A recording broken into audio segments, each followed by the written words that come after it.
Alam mo ba ang mga natatanging halaman na kinatatakutan o kontra sa mga ahas?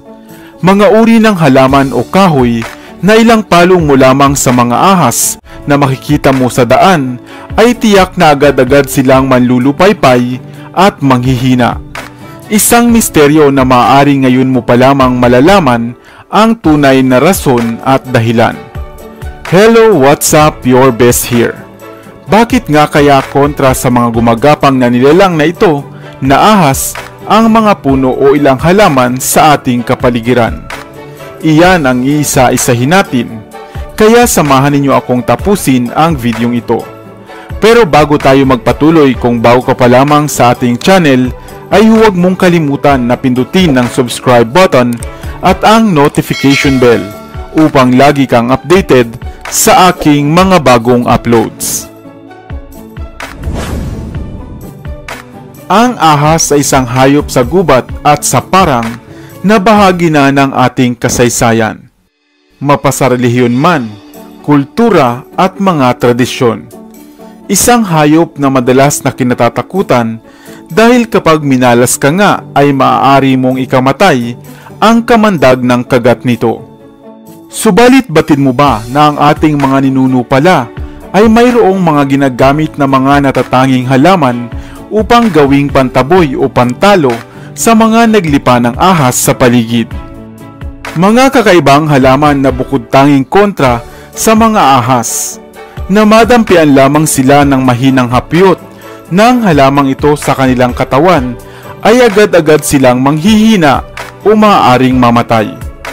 Mayroon ka na bang idea o halaman o puno na naiisip? Number 6. Lagnob o puno ng hawili. Ang punong ito ay madalas mong makikita sa mga kagubatan. Isang uri ng lumalaking puno na nagtataglay nga ng mga mabibilog na bunga at madagtang mga sanga. Ang puno ng lagnob ay mainam na herbal na maaari mong itapal sa nananakit na sentido. At isa ito sa puno o halaman na maaari mong kunin at gawing patpat na pamalo sa masasalubong mong ahas. Number 5. Lunas bundok. Ang punong ito naman ay literal na mabisa dahil maging ang katas ng pinagpakuluan ng mga sanga nito ay mainam na ipainom at gawing lunas sa kagat ng ahas. Gayon din mismo ang puno nito. Dahil sa angking bisa ng halamang ito, kahit pa nga ang amoy lamang o scent ng puno nito ay maaari nang makapagpahina sa mapapalo mong ahas. Number 4. Kawayang tinikan. Isa ang kawayan sa pinakamatibay na damo na maaari mo ngang makita. Ang matitigas nitong katawan ay normal lamang na ginagawang pamalo. Subalit mayroon itong kakaibang epekto kung sa ahas mo ito gagamitin. Ito ay animoy isang malakas na sandata na hindi nila kayang tagalan at agad-agad din silang mamamatay. Number 3. Malunggay. Ang halamang malunggay ay kilala lamang natin bilang punong gulay. Ang dahon at bunga nito na mainam ngang sangkap sa mga lutuin. Ngunit maging ang malunggay ay kabilang sa mga halamang kontra sa ahas, na maipalo mo lamang sa bahagi ng kanilang katawan ay agad silang manglulupasay at sobrang manghihina. Number 2. Uway o ratan. Ang uway naman o ratan ay isang halamang kilalang ginagamit sa paggawa ng mga muebles at furnitures, gaya ng upuan, mesa, basket at sofa. Subalit, sa mga probinsya ay ginagamit din itong pamalo sa mga makukulit na bata noon. Ngunit bukod pa rito ay isa ang uway sa pinakamainam na pantaboy at pangontra sa ahas. Ang katawan ng uway ay nababalot ng tinik, subalit kahit wala na nga ang mga tinik nito, ay mistulang naroon pa rin ang kirot para sa mga ahas na mapapalo nito. Number 1. Tagbak. Kung ikaw naman ay magtutungo sa kagubatan, isa ang halaman o puno ng tagbak na dapat mong tangan. Dahil isa ito sa pinakamabisang pumatay o pantaboy ng mga ahas. Ang tagbak ay isang klase ng luya, kung kaya naman ito ay nagtataglay ng malakas na maanghang na amoy. Ito ay mayroong bunga na animoy bayabas at napakatamis. Subalit ang tagbak, di tulad ng ibang halamang kontra-ahas, ay mayroon palang sinaunang kwento at interpretasyon kung bakit ito kinatatakutan at iniilagan ng mga ahas. Sadyang mayroon talagang mga natatanging halaman na para sa mga ahas sa isang mabisang pangontra na maaaring bunga ng mga sangkap na tinataglay ng bawat halaman.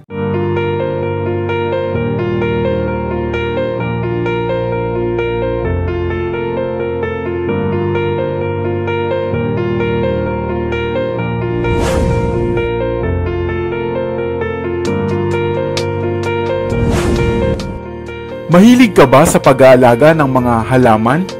O kaya naman ay sadyang mayroon ka pang designated garden sa gilid o likuran ng inyong bahay? Ano-ano naman ang mga tanim mo rito? Bulaklak ba? Herbal plants? O mga halamang gulay? Subalit alam naman natin na sadyang hindi maiiwasan na maakit ang mga ahas na sumilong sa mga berdeng dahon o halaman. At kasama na nga ang iniingatan mong hardin. Ang ahas sa isang mahalagang parte ng ating kalikasan o ecosystem. Subalit maraming klase o uri nito. Ang matatapang at kadalasan pa nga ay handang mangagat upang protektahan naman ang kanilang sarili. Kaya naman kung manirahan kayo sa mga lugar na mayroong ahas o malapit sa mga kagubatan, marapat na lagi ninyong sinisipat ang inyong hardin dahil baka pinamumugaran na nga ito ng mga ahas. Idagdag pa nga natin na kung kayo ay mayroong mga bata sa bahay, ay dapat lang talagang magdoble ingat. Kung kaya naman, gumawa tayo ng listahan ng mga pinakamabisang halaman na hindi lamang kinatatakutan ay iniilagan din ng mga ahas at ng iba pang insekto. Marapat na mayroon ka nito sa inyong munting hardin, sa harapan ng bahay o sa inyong bakuran, upang maitaboy nito ang mga hayop na ahas na maaaring magdaan. Nangunguna sa ating listahan, marigolds. Ang marigolds sa isang halamang namumulaklak na mainam na pantaboy ng mga insekto at peste. At salamat dahil ito sa mga ugat ng halamang ito. Mayroon kasi itong mga kapal na mga ugat na nagtataglay ng masangsang o malakas na amoy. Kung kaya naman, maging ang mga ahas ay iniiwasan ang mapadaan sa halamang ito. Idagdag pa rito, hindi lamang mainam pantaboy sa mga peste at ahas, ay hindi maikakailang napakaganda rin ng mga bulaklak nito. Number 2. Onion and garlic. Ang onion o sibuyas at garlic o bawang ay isa ring halamang mainam na nagtataboy ng mga ahas. Ang amoy nito na hindi lamang ayaw ng mga ahas, ito rin ay pumipigil sa kanilang abilidad na mag-isip at sila ay nalilito. Sa oras na sila ay gumapang sa halamang ito ng mga sibuyas o bawang, ay dumidikit pala sa kanilang kaliskis ang amoy nito na gaya na kung tayo ay naghihiwa ng sibuyas. Number 3. Lemongrass o tanglad. Ang tanglad rin ay isang halaman na nagtataglay ng malakas na amoy o scent na gaya ng mga citrus fruits. At ito man ay ayaw na ayaw ng mga ahas. Ito nga ang isa sa pinaka-effective na snake-repelling plants na mainam itanim sa inyong bakuran, sa hardin man o sa harap ng inyong bahay. At higit sa lahat, ay takot nga ang mga peste dito, pati na ang mga lamok at ahas. Number 4. Snake plant. Ang snake plant o mother-in-law's tongue ay isa rin sa pinakamabisa at epektibong halaman na pantaboy sa ahas dahil sa mukhang matatalas nitong mga dahon at gayon din sa oxygen na inilalabas nito na mas mataas kaysa sa normal rate. Ang mga dahon nito na mayroong matitingkad ngang kulay ay lubhang kinatatakutan ng mga ahas dahil iniisip nila na maaaring ahas din ito at kaaway nila. Madali rin lamang magtanim ng snake plant. Maganda itong gawing bakod o ilagay sa mga paso at diligan lamang kahit 3 beses sa isang linggo upang maging malusog ito. Kung wala ka pa ng mga nabanggit ko, ay mag-alaga ka na. Hindi lamang mainam na pantaboy ng ahas at peste, ay maganda ring indoor o garden plants. Grona triflora, Desmodium triflorum, tree flower, thick trefoil o kaliskis dalag kung tawagin dito sa atin sa Katagalugan. Isang uri ng gumagapang na damo na nagtataglay ng mga maliliit na bilugang mga dahon. At maaaring maihambing nga sa mga ligaw na uri ng halamang mani o peanuts. Madalas makikitang tumutubo ang mga kaliskis dalag sa mga parang malapit sa mga kakahuyan o sa mga open space na lugar sa mga kabundukan. Mabilis lamang tumubo ang halamang kaliskis dalag, partikular na nga sa mga tropikal o subtropikal na rehiyon kagaya dito sa atin sa Pilipinas. Kabilang nga ito sa pamilya ng mga halamang Fabaceae o ng mga legumes.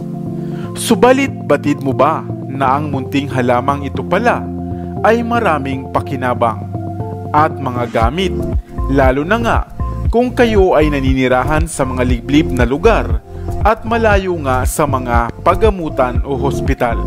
Sapagkat ang dahon at katawan nito ay mainam palang panglunas sa mga kagat ng ahas, mapa sa kagat ng alakdan man o kobra. Nguyain lamang o ngatain ang dahon nito at saka itapal sa inyong sugat.